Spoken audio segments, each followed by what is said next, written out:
A blind date gone wrong. He sat with the wrong girl and changed both of their lives forever. The collision? The candles flickered across white tablecloths as Natalie Brooks adjusted the silver bracelet on her wrist for the third time. Her auburn hair fell in loose waves over her shoulders, and her emerald dress complemented her hazel eyes that had learned to read people quickly since the accident 3 years ago. She sat at table 12 in Romano's bistro, her sleek wheelchair positioned carefully beside the intimate corner booth. Tonight was supposed to be different. After years of pitying glances and awkward conversations about her paralysis, she'd finally agreed to try the anonymous dating app her best friend had insisted on. No photos, no last names, just two people meeting based on conversation alone. Her match, someone named DS, had suggested this upscale Italian restaurant. She'd arrived early, her heart beating with equal parts hope and dread. Across the restaurant, Ethan Reed pushed through the entrance, tugging at his navy blazer, the nicest one he owned, though it still carried faint traces of sawdust in the seams. His best friend Tony had set up the profile as a birthday prank, but when an actual match responded, curiosity got the better of him. The reservation confirmation said table 12. He scanned the dimly lit room, spotted a woman sitting alone at a corner table with the number clearly displayed, and took a breath. "This is it," he muttered, approaching with the kind of nervous energy that made his craftsman hands tremble slightly. Natalie looked up as footsteps approached.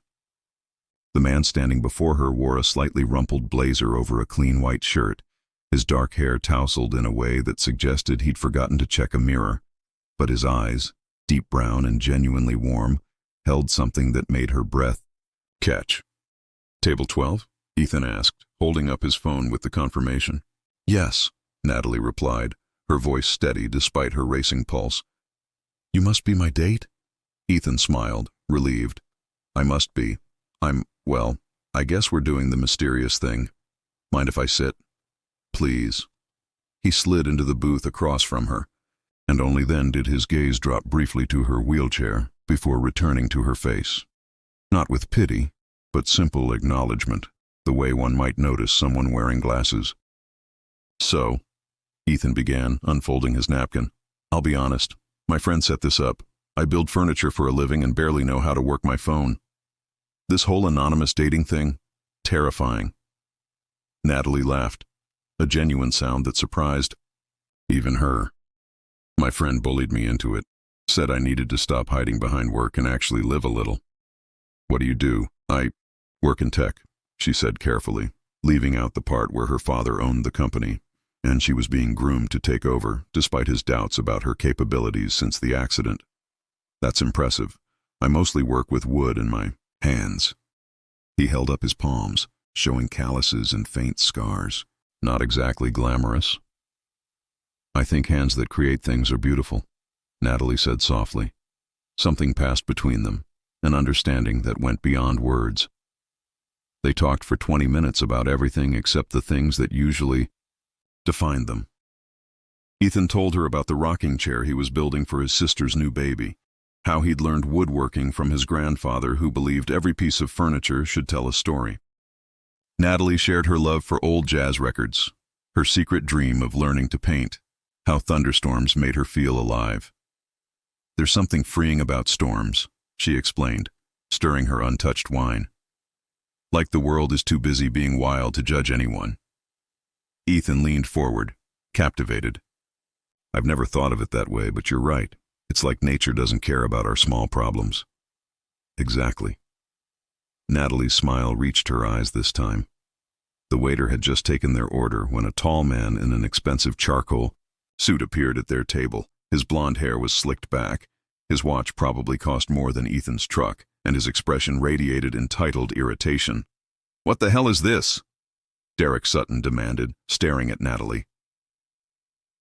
The restaurant seemed to hold its breath. "Excuse me?" Natalie's voice turned cold. "I'm DS, your actual date." Derek's eyes traveled from Natalie's face down to her wheelchair, and his lip curled. "This is table 12, right? You're Natalie Brooks?"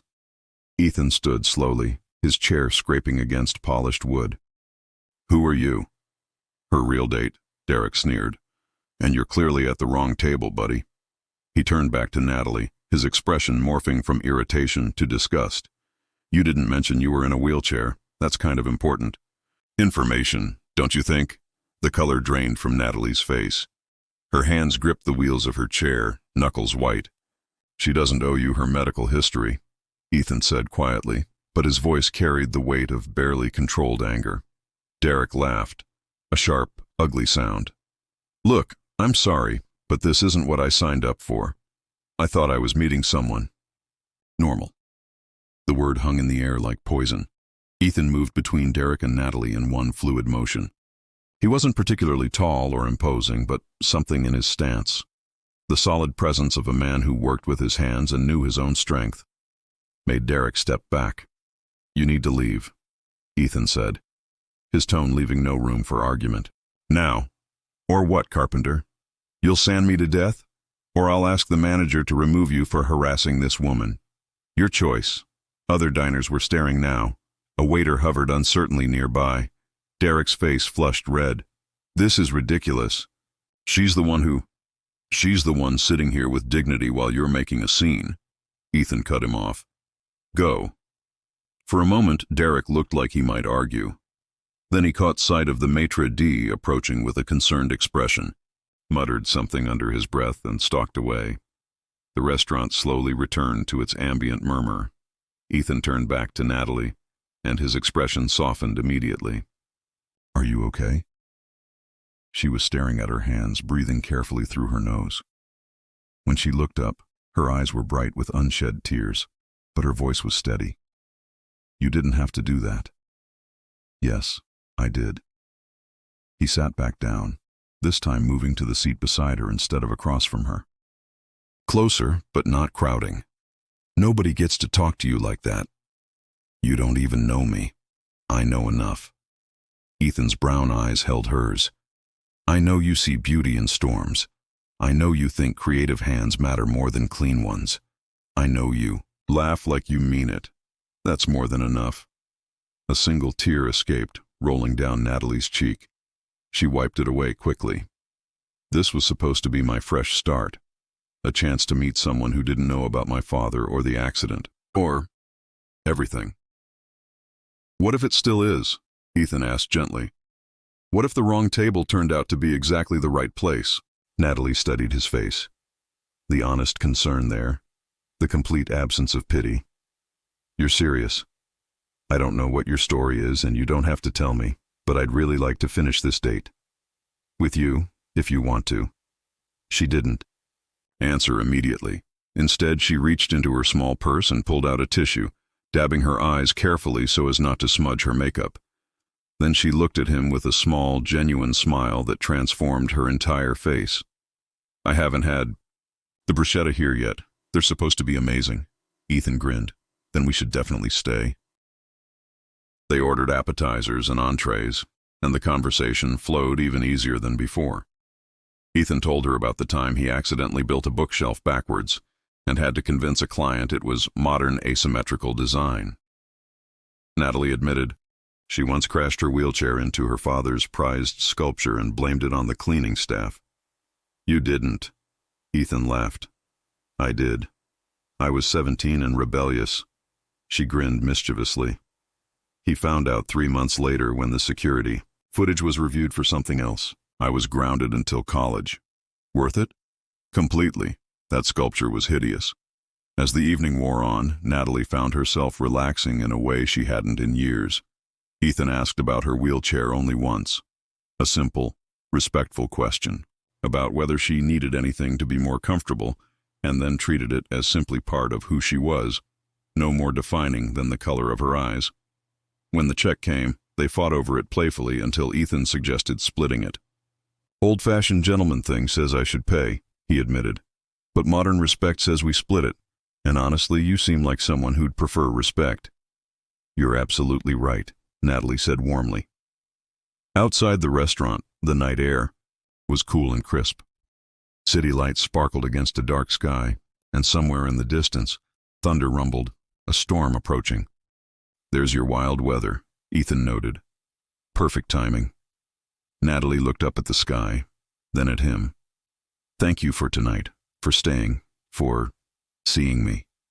Thank you for letting me." Ethan hesitated, then pulled a small notepad from his jacket, the kind he used for woodworking measurements, and scribbled something. "This is my number. If you'd like to do this again, no apps required. I'd really like that." Natalie took the paper, her fingers brushing his.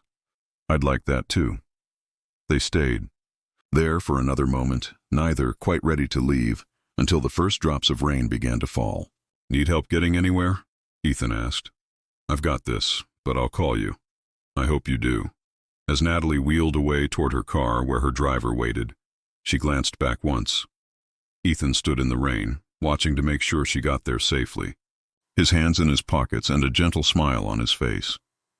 For the first time in 3 years, Natalie Brooks felt like herself again. The choice. The next morning, Natalie stared at Ethan's number on her phone screen. She'd saved it immediately, but now her finger hovered over the call button. In the daylight, doubts crept in. What was she thinking? A carpenter and the daughter of Vincent Brooks, CEO of Brooks Technologies. Her father would have a stroke, but then she remembered how Ethan had stood up for her, how he'd looked at her like she was interesting rather than tragic, and she pressed dial. He answered on the second ring. "Hello? It's me. From last night. The girl who blames innocent staff for her crimes." Ethan's warm laugh came through the line. "Best call I've gotten all month. Please tell me you're not calling to say last night was a mistake." "I'm calling to say there's a coffee shop on 5th Street that makes terrible coffee but amazing cinnamon rolls. Tomorrow morning?" "I'll be there." Over the next 3 weeks, they fell into an easy rhythm. Coffee dates became lunch walks through the park, which became dinners at hole-in-the-wall restaurants where nobody knew Natalie's last name. Ethan showed her his workshop, a converted garage that smelled like cedar and possibility, and Natalie finally told him about the accident. It had been raining, she explained, sitting among half-finished chairs and the gentle sound of his wind chimes outside. She was driving home from a business dinner, arguing with her father on the phone about her future with the company. She'd lost focus for just a second. The truck came out of nowhere. She said quietly, "I woke up 3 days later and couldn't feel my legs. The doctor said I was lucky to be alive. My father said I was lucky the press didn't find out I'd been arguing with him." She looked up at Ethan. "I don't think I've felt lucky since." Ethan sat beside her on his workbench, close enough that their shoulders touched. "You survived. You rebuilt yourself. You're here right now. That sounds lucky to me. Even though I'll never walk again." "You're more than your legs, Natalie." He turned to face her fully. "You're sharp and funny and kind. You see the world in ways that surprise me every day. That's who you are." She kissed him then, sudden and fierce and full of 3 years of loneliness finally breaking open. When they pulled apart, Ethan's eyes were bright. "I've wanted to do that since you laughed at my backwards bookshelf story. Why didn't you? Didn't want to rush the best thing that's happened to me." But their bubble couldn't last forever. Vincent. Brooks discovered the relationship when his assistant spotted them at a riverside cafe. The photos landed on his desk within hours. His daughter laughing with a man in paint-stained jeans, her wheelchair pulled close to his bench, their hands intertwined. The summons came that evening. Natalie found her father in his home office, the photos spread across his mahogany desk like evidence at a crime scene. "Who is he?" Vincent demanded without preamble. "His name is Ethan Reed. He's a craftsman." "A carpenter," Vincent corrected icily. "Dating my daughter, the future of this company." "I'm my own person, Dad." "You're a Brooks." He stood pacing behind his desk. "Do you understand what the board would say? What investors would think? My daughter dating a tradesman while we're trying to secure the Morrison merger? Maybe I don't care what they think." Vincent's expression hardened. "Then you're more foolish than I thought. This man, this Ethan, he sees dollar signs, Natalie. Not you. You don't know him. I know his type. I had him investigated." Natalie's blood went cold. You did what? He's in debt from his business. No college degree, no family connections. He's exactly the kind of opportunist who would— Stop! Natalie's voice cut through the office. Ethan doesn't even know who I really am. I never told him about Brooks Technologies. To him, I'm just Natalie who works in tech. Vincent paused. He doesn't know you're my daughter? No, because I wanted someone to see me, not my last name. For a moment, her father's expression shifted, something that might have been understanding flickering across his features. But it hardened again quickly. Then end it now, before he finds out and uses it against you. Or I'll make his life very difficult. You wouldn't. I built this empire protecting our family. I won't let some nobody with a workshop destroy what I've created.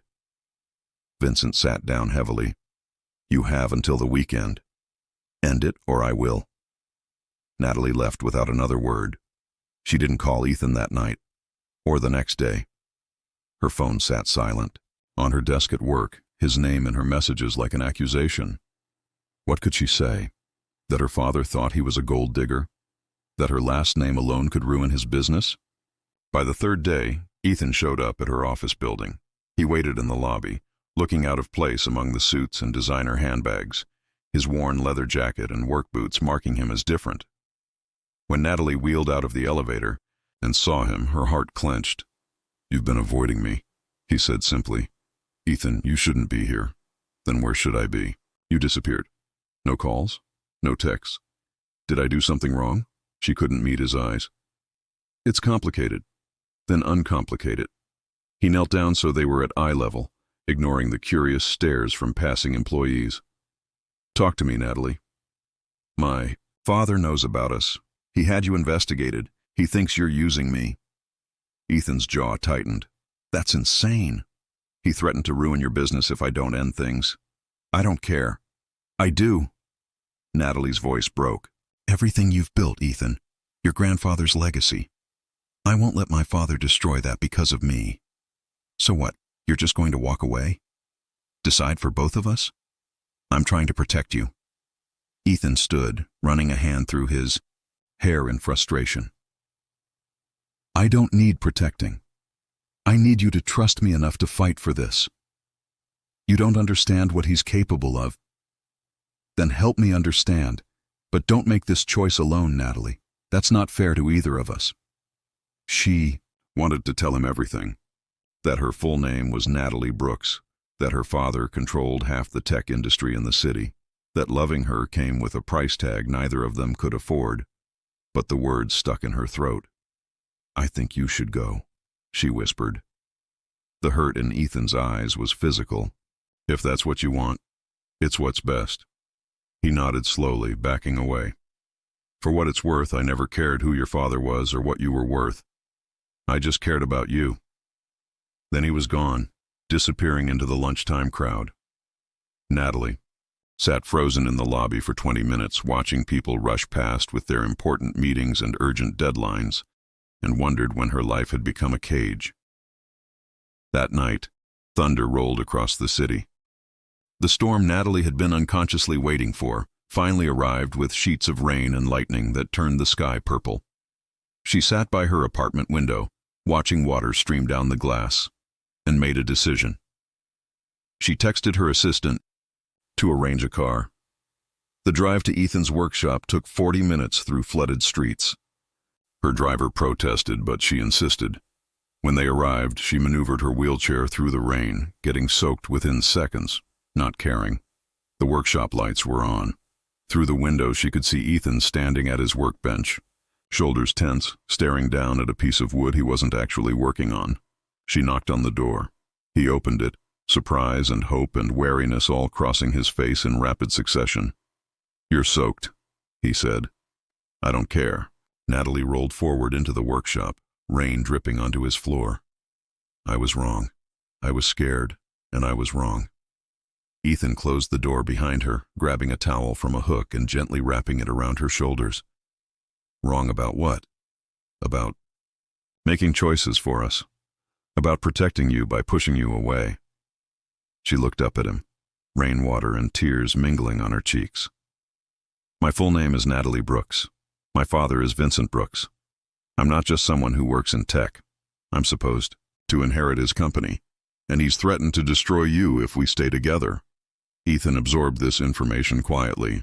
Then he pulled up a chair and sat across from her, their knees almost touching. "That explains the investigation," he said finally, "and the panic.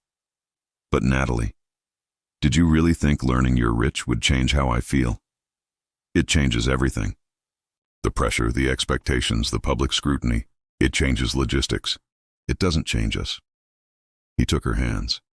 "I fell for a woman who sees beauty in storms and forgives bookshelf disasters. That woman is you, regardless of your last name or your bank account. But my father, your father can try to intimidate me all he wants. I've built my business from nothing before. I can do it again if I have to. What I can't do is rebuild my life without you in it. Ethan, you don't know what you're saying." "Yes, I do." His voice was firm, certain. "I'm saying that I love you. I've loved you since our wrong table date, and finding out you're Vincent Brooks' daughter doesn't change that. If anything, it makes me respect you more. You chose to be anonymous, to be yourself, instead of hiding behind your family name. That takes courage." Natalie's breath hitched. "I love you too. That's why I'm scared. Loving you might cost you everything. Then we'll build new everythings together." Ethan smiled gently. "I'm a carpenter, remember? Building things is kind of my specialty." She laughed through her tears, and suddenly she was in his arms, both of them soaked and shaking and holding each other like they'd just survived a shipwreck. "So what now?" she asked against his chest. "Now we face your father. Together." The meeting with Vincent Brooks was arranged for the following evening at his private residence. Ethan put on his best suit, a navy one he'd had custom made for his sister's wedding, and met Natalie at the gates of the Brooks estate. The house was exactly what he'd imagined: massive, immaculate, intimidating. But Natalie squeezed his hand as they entered, and that was all the courage he needed. Vincent waited in his study, standing behind his desk like a general preparing for battle. He barely glanced at Ethan before addressing Natalie. "I see you've made your choice." "I have," Natalie said firmly, "and I'm choosing Ethan." "Then you're a fool." "Mr. Brooks," Ethan spoke up, his voice respectful but unwavering. "I know what you think of me. I know I don't have the right background or the right connections. But I love your daughter.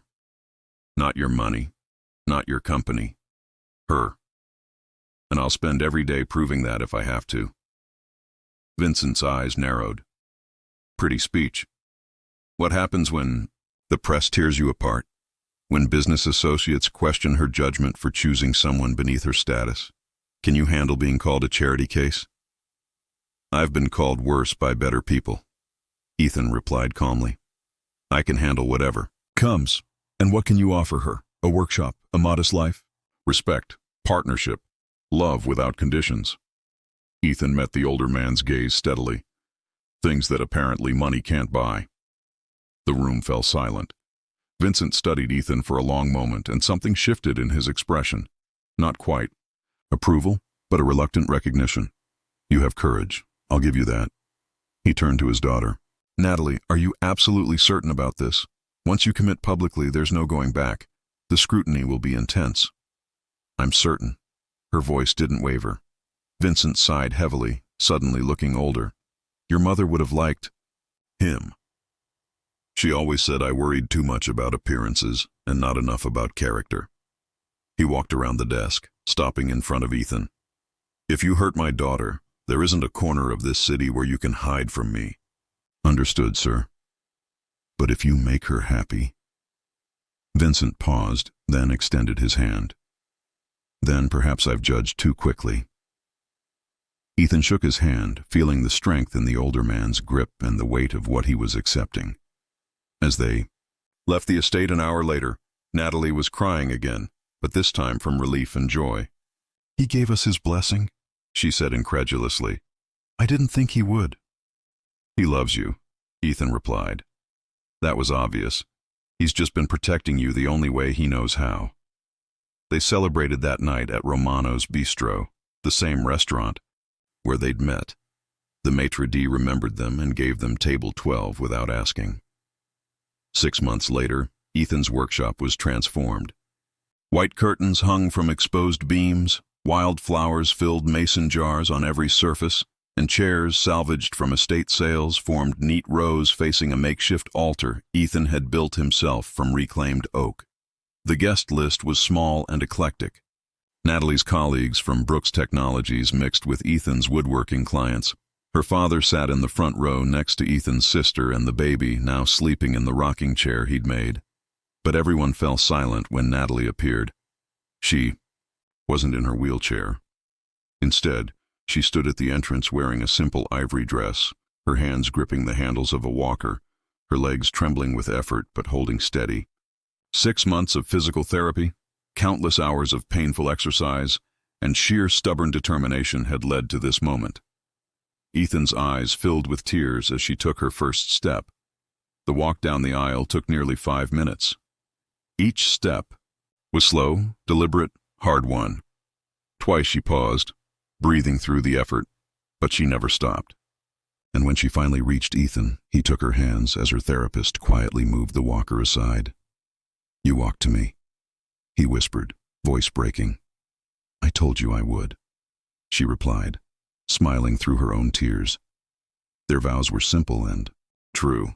Natalie promised laughter and partnership, even on the hard days when her body didn't cooperate. Ethan promised unwavering support, a hand to hold, and a love that saw beyond limitations. "I didn't fix your table mix-up," he said during his vows, "but I'll spend forever being grateful I sat in the wrong place." When they kissed, the workshop erupted in cheers and applause. Later that evening, after the last guests had left and the sun was setting, Ethan took Natalie's hand. "There's one more thing," he said, leading her carefully out to his truck. They drove to a beach outside the city, parking where the boardwalk met the sand. The sky was painted in shades of pink and gold, waves rolling steadily to shore. "Can you make it to the water?" Ethan asked gently. "With you, I can do anything." Together, they walked across the sand, his arm around her waist, her steps slow but determined.